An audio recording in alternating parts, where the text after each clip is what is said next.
All right, what is up? So I am going to do this quickly. I'm out here sampling things again, and I just pulled that sample from the worm bin that I set up with the mushroom blocks, the biology. Man, these worms tore it up. They just got through it. 22 days is when I checked for it, and it was already completely.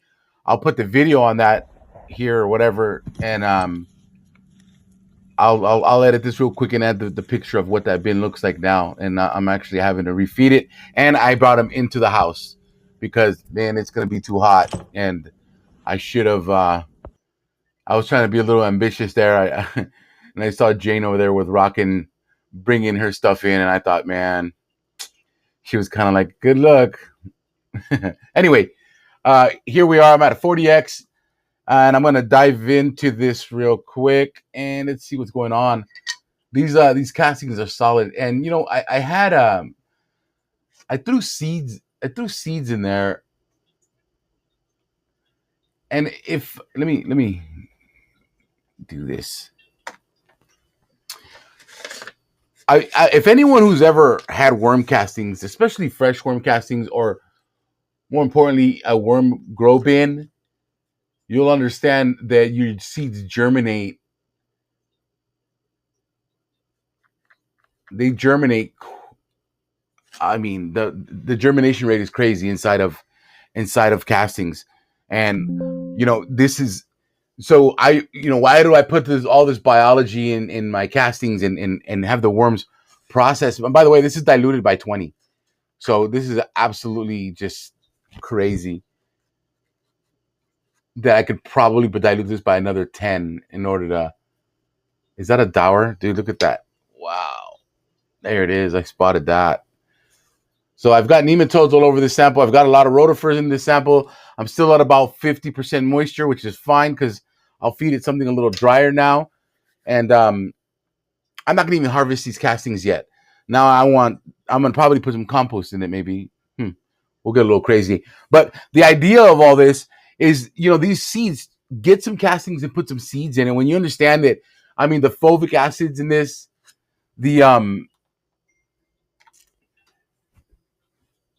hormones in here. There's communication happening.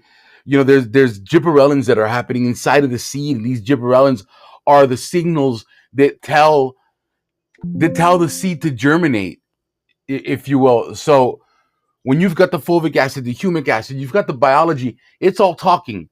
It is all communicating, and you don't have to take my word for this, man. The research is there. Go do it. And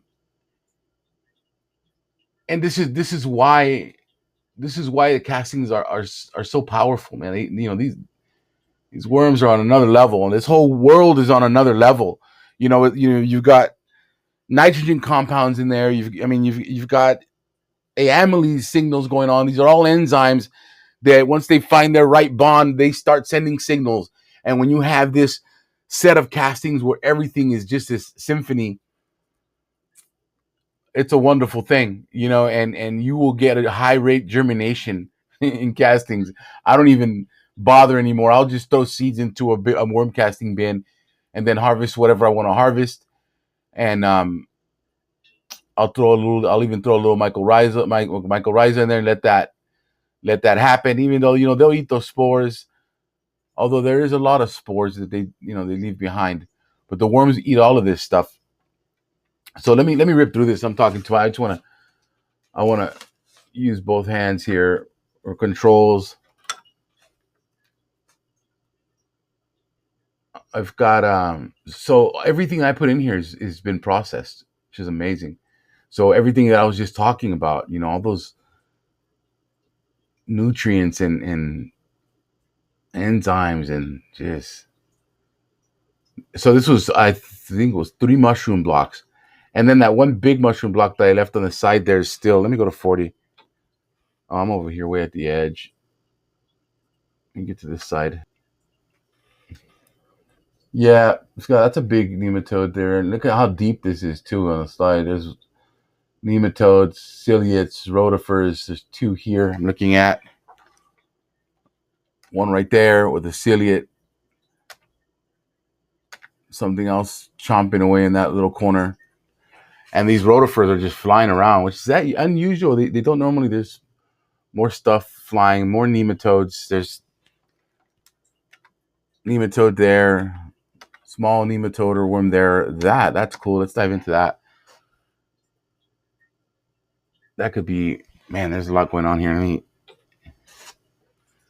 clean this up. And this, I'm telling you, is a rotifer egg. You can see it moving. See that? With a piece of hyphae here on the side of it.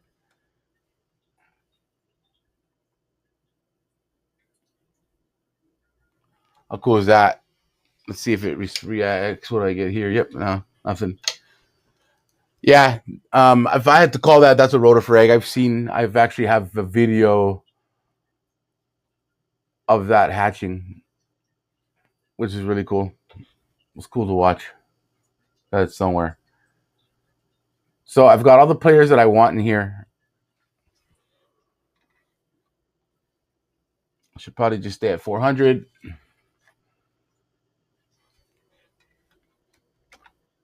Protozoa there, testate amoeba. No shortage of nematodes.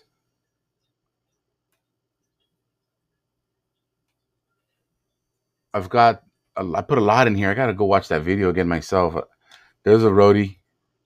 That's a big rotifer too. I'm at 100 magnification.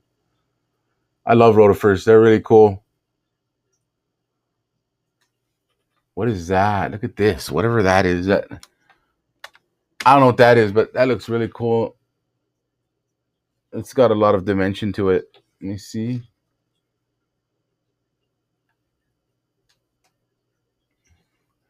That looks like an Arcella on its side, maybe. And this is still very blurry, and this is again a 20 time dilution. I normally dilute by 8, but when I did that with these castings, it was just still way too dark. There's a lot of fulvic and humic content in here. And then you can imagine what the stuff that we can't see, right? More nematodes. So yeah, I'm completely. This doesn't surprise me one bit. I've got to decide. I'm gonna harvest some of this and move it to one of my compost bins, and then I'm gonna rebuild with this new mushroom stuff. I'm gonna feed this vegetables now. I mean, I used a lot of mycelium and wow, what is that? Hyphae. I mean, mushroom block. So all the enzymes that mycelium is carrying and all the minerals and nutrients that's in that mycelium has now been processed. Has now been broken down. The bacteria that I started this off with set that party off, and the worms just came in. And the idea with that is that the bacteria starts breaking down the chitin. The mycelium is made of chitin. Worms, they got to work a little harder to get through that. So this is why I add the biology to it. Let the microbes start getting to it. Even let those anaerobic microbes get busy. There's no anaerobes in here. There's a few ciliates. That's because of my moisture levels. I had no problem germinating seeds in a couple of days. And anyway, so completely happy with the sample. I'm gonna wrap this up, and I gotta get back. to it. But anyway, just thought I would share this. And what is that? Damn, that looks cool. Whatever that is. Where'd it go?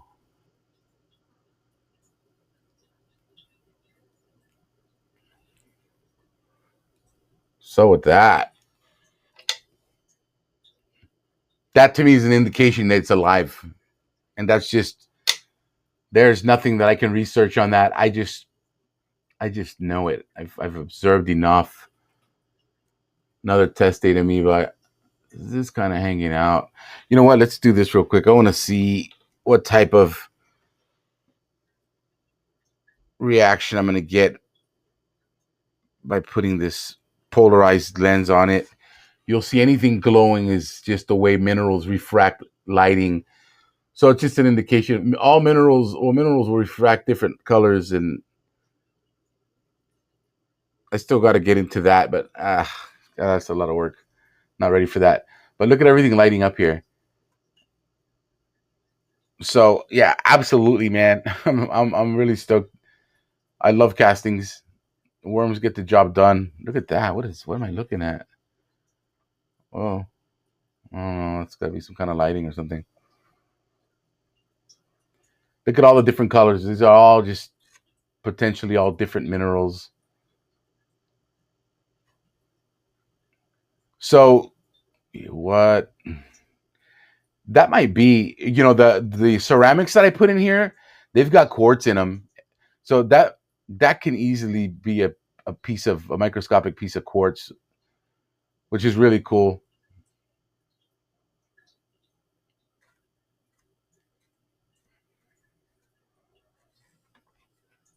I'm at 100 magnification, by the way. That's the best look I get when I'm using these films. Anyway, cool. I know this one got a little bit long, but this is the first time I've ever jumped in to look at this particular process on how I ran this. So, and then as far as hyphae, I am seeing hyphae. One thing, you don't see much hyphae in castings.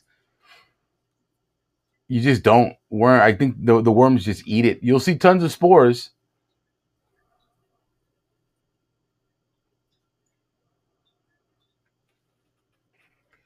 Look at the trail that rotifer is leaving behind.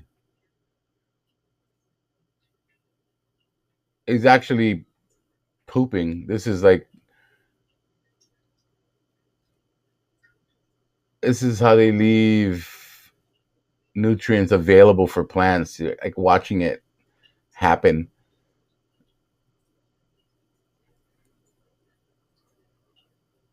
Amazing. I keep saying I'm gonna go, but I get caught up. I do this all the time. Look at that. What? What is that, dude? Let's see what happens when I do that. What? Damn, is that plastic? Is that a microplastic?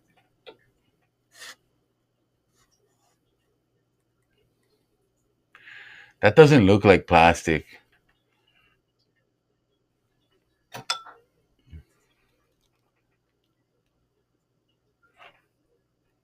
I don't know. Let me know what you guys think.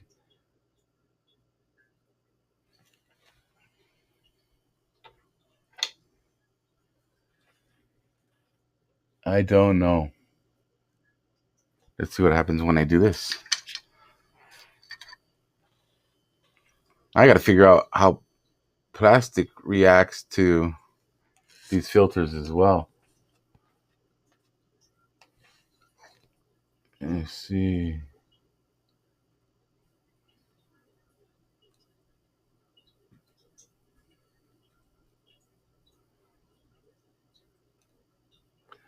That's rad, man. That's cool. Let me think through this again. Nematodes glow with these for the most part. I got to figure something out here.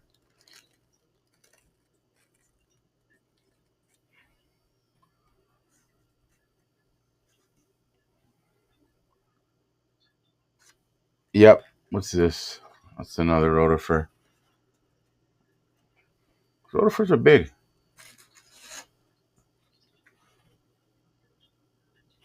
It is colony of bacteria here.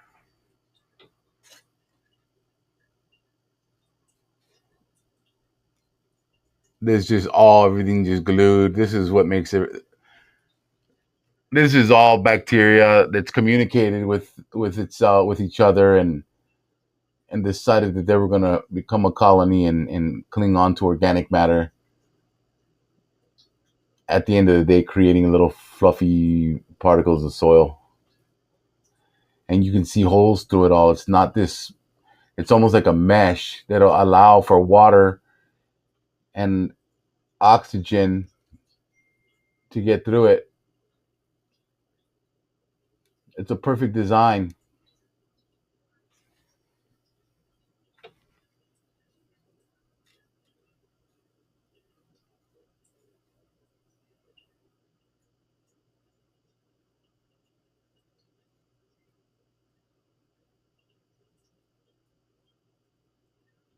All right, officially, I'm gone.